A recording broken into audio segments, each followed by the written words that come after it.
За Евразийн тогтоол саяхан батлагдсан үүнтэй холбоотойгоор улсын хурлын гишүүн номын чимгээс тодруулах гэж байна. Тухайлбал энэхүү тогтоолтой холбоотойгоор Евразийн улс орнуудаас тамхин бүтээгдэхүүн татваргүй орж ирэхээр нөхцөл үүссэн байгаа тийм ээ. Тэгэхээр үүн дээр манайх дотоодын зах зээлийн иргэдийн эрүүл мэндийг хамгаалах гэх юм уу ийм бодлого татвар одоо тавих боломж байгаа юу? Тухайлбал зөвхөн тамхи гэсэн онцгой төрлийн бүтээгдэхүүн дээр. Евразийн худалдааны төр хэлэлцээрийн хүрээнд олон асуудлыг одоо тэр хэлэлцээр тусгасан боловч энэ дээр нэг маш том алдаатай зүйл гарсан. Энэ нь бол өөрөө энэ Казахстан, Орос, Беларусь, Армени, Кыргыз улсаас орж ирэх янжуур тамхин бүтээгдэхүүн, дүнсэн тамхин бүтээгдэхүүн дээр ямар ч гайлын албан татвар авахгүй буюу 30% татварыг нь тэгэлж орж ирсэн. Эдгээрийг хаварч бол бас энэ асуудлыг би одоо сөхөж тавьж хөндөж энийгээ засаж залруулах ёстой талаар засгийн газар сануулсан. Харамсалтайгаар засгийн газрын зүгээс тухайн үеийн сайд нарын хувьд бол одоо хэлэлцээр бүрэн дууссан учраас засах боломжгүй байна гэдэг мэдээллийг өгөөд энийгээ дотоодын хууль тогтоомжоор бид нар засах бол асуудлаа анхаарна гэсэн юмыг хэлсэн. Тэгээд өчигдөр яг улсын хурлаар Евразийн төр хэлэлцээрийг хэрэгжилттэй холбоотойгоор хэрэгжүүлэх арга хэмжээний тогтоолыг улсын хурл баталсан.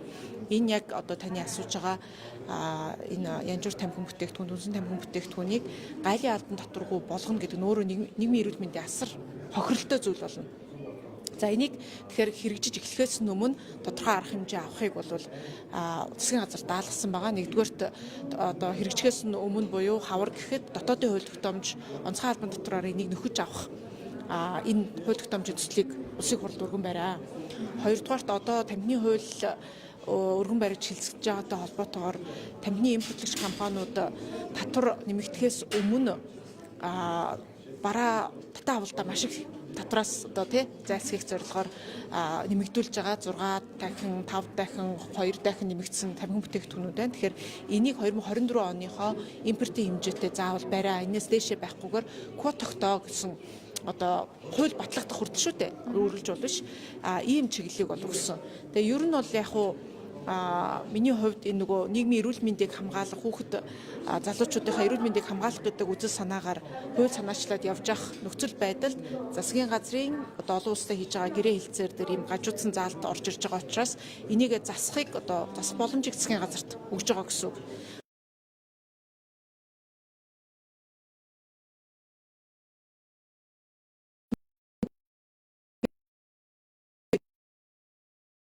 Засаж орж ирэхийг бол засгийн газар даалгаад хавар гэхэд бол энийг оруулж ирэх байх гэсэн хүлээлттэй байгаа.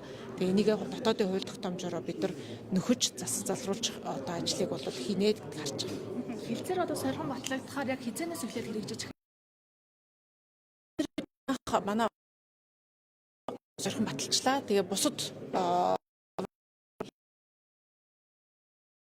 Казахстан, Армени, Беларусь, Кыргыз гэсэн энэ улсууд өөрсдийнхөө дотоодын хууль тогтоомжинд байгаа улсын хурлаараа саяхан баталгуу парламентараа гэдэг процесс явна.